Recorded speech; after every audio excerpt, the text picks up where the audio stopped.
Diamond Blunt, aka One Shot Sniper, aka Let's Lay It All to Rest right now. All right? You know the matter at hand. I'm cutting straight to the point. This is all about Knicks topics, NBA news, current events, etc., etc. Please click the like and subscribe at the bottom of the screen, and please enjoy the show. Let's get right into it, shall we? Well, first of all, I would just like to tell everybody it's a wonderful summer to be a Knicks fan. Yes, we went through some disappointing strikes in the offseason. Strike one was thinking that we was going to get Zion. Of course, a lot of people didn't even really believe that scenario anyway. So I'm going to speak for the masses of intelligent Knicks fans and not speak for the ones that downplay us and make us look foolish at times. So I'm going to go with this. I believe strongly that the New York Knicks, to their best capability, have put together a team that can change the face of this organization. Now, I want you to think in the likes of what Boston did years ago after they decided to rebuild when they seen that parting ways with Ray Allen and everything else wasn't just working out. Um, they decided to rebuild, and they got a young core out of that. They started with a young coach, and nobody really paid attention. Nobody really cared. Everybody kind of stayed to the side, really quiet, because Boston is a great entitled state when it comes to sports, but people are still judgmental. At this point in time, they knew that their team was taking a back step, but I think the offspring to that was they just won a championship, and so there was little to no pressure on people watching them and worrying about a team being put on the floor that was going to be able to compete on a high level. I believe that they did so. I believe that they changed this dramatically over 2 3 year period. Look at what you do when you bring in new young talent to change the core of a team.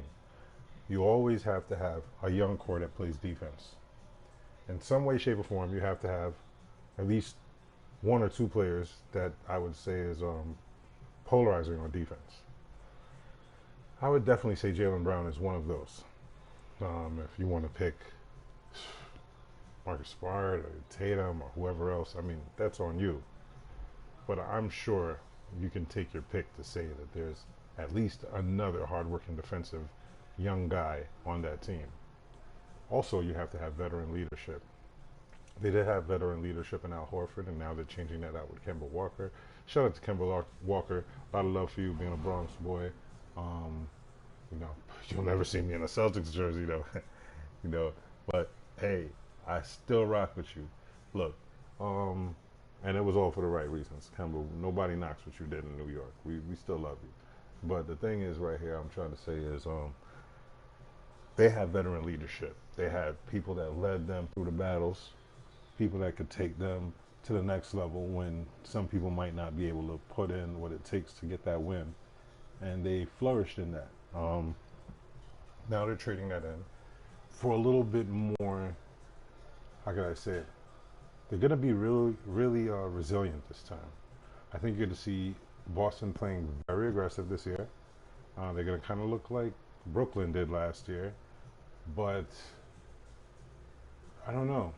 I honestly think that Kemba Walker is going to be dangerous over there. And if those young pieces could ever start to work together with Kemba, it might be the scariest thing that could ever happen for the NBA, because everybody was so worried about Golden State and not keeping that super team. But you ever thought about it that Boston was preparing to build a team just as elite as theirs? And not only was they preparing to build a team just as elite as theirs, but their shooting, everything, their skills, marksmanship, superb. These guys play astonishing on a high level, and I respect it and I love it dearly. I believe that in the future, you're going to see some changes. I believe that the Lakers will be getting rid of Kyle Kuzma. Um, I'm just going to throw some things out there right now, and you guys can comment. Leave a comment down. Don't kill me, but when I say I told you so, at the end of the season, don't be mad either. I think Kyle Kuzma is going to get traded. I think Cam Newton's going to have a breakout season.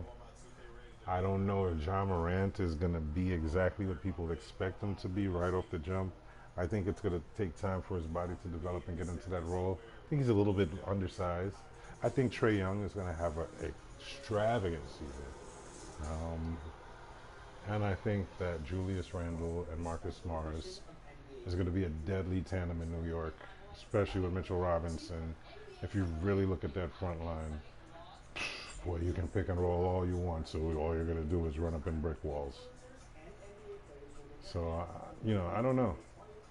The Knicks look really good defensively, and I really and truly believe that in some way, shape, or form, there's going to be a trade underway. Now, when you see a team collect assets, pieces that are reliable, good like that, and deep to a level where you could say most NBA teams have an 8 to 10 man roster rotation. When your team has either a lot of depth or you can't really find the right chemistry out on the floor is when you actually see people use 12 to 15 players. I believe that the Knicks have these players with the idea to build a trade value. They're going to build trade value and see what's out in the market. Honestly, the only thing that I could say I would really like to get off of the bat, and I would like to clear out of the way right away. I mean, I have to stop the whole tape on this one, is we got to give Carmelo Anthony some love. Come on, everybody deserves to give Carmelo Anthony a round of applause, and I'm going to tell you why. Carmelo Anthony brought joy to New York City. And Amari Stoudemire should be one of the most respected basketball players in the NBA ever. And I'm going to tell you, nobody had the heart to come to New York. And it had nothing to do with whether the team state sucked or it was the owner. We know these NBA players are divas and they're all in their feelings. So we know that this is really based on the fact that a lot of people just don't like New York. Now, you have some people that come from New York, or some people have that New York state of mind. Some people that want the New York women. Kevin Durant. Taylor Rooks. Did I put that out there? Oops. Anyway, I solely believe that the only reason Kevin Durant really came to New York is because of Taylor Rooks. I had a crush on that girl for the longest. And she reminds me of my ex, one of my exes. And I can say one thing about girls like that. She's extremely beautiful and really alluring. And she can persuade you to do anything with that kind of beauty. I believe she had the power to do so. Along with the fact that, New York isn't looking as bad as everybody says it is. Because right now, if Kyrie and KD was on New York, and you take away one or two of the pieces that we have, and pretty much it would have been those additions with KD and Kyrie, and that would have been pretty scary. You can imagine KD, Kyrie, Marcus Morris, Mitchell Robinson, Kevin Knox, all these, oh my God, Wayne Ellington, Jesus. It would be ridiculous. I couldn't speak on the levels of that because we would be automatically talking about New York for a championship and seriously considering New York's in the championship contender. But not everybody could stomach being responsible in the NBA. So you got to remember, these guys came from habitats where they were struggling, didn't have it like that. Talent supersedes everything. Sometimes because you have talent doesn't mean you're a good guy. Doesn't mean you're a great guy. Sometimes they teach you to be an asshole. Sometimes you're not an asshole. Sometimes you're a great guy. You never know. These things are all mixed up, and we'll only know down the road when you get to reveal who this person is when they come out in the light and not in the dark.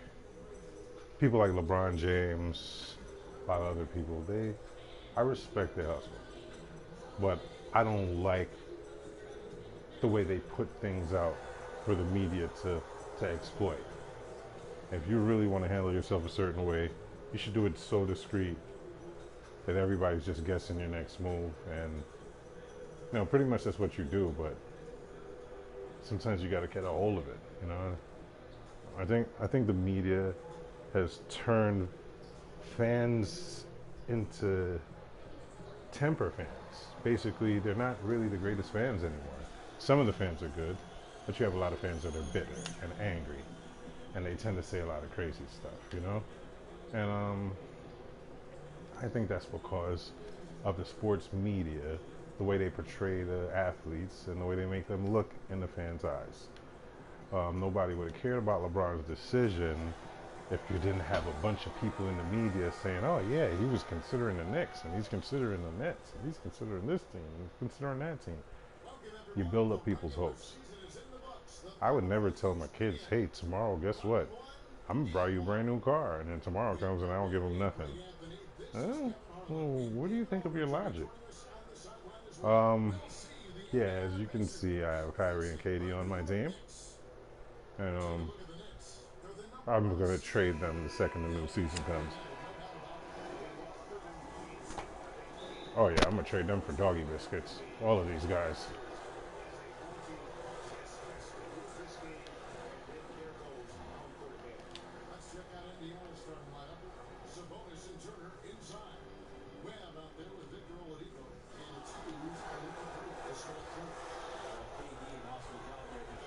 All right, people, let's play some ball, shall we?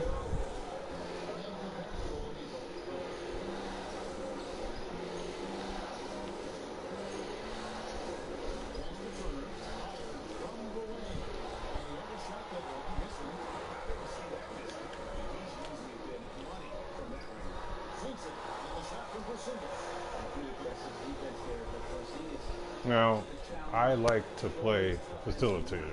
Anytime I'm out, I facilitate. I read plays, great defender. Mm. He said to take this opening game on the road doesn't just give us home court advantage, it puts us in the driver's seat for momentum perspective. He's putting a lot into tonight, Kevin. We'll see if they can steal this one. Thank you, David. I didn't. Oh. Right, that was a cheat. That was a cheat. That was definitely not. You know what? You know what, Oladipo? I got you. I got you, bro. I got you, bro. Bruh. Bruh. Bruh.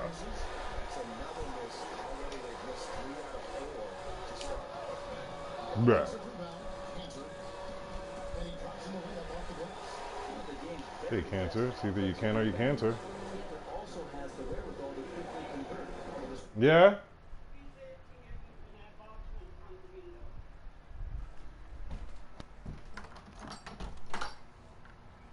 No, you can't just. Oh.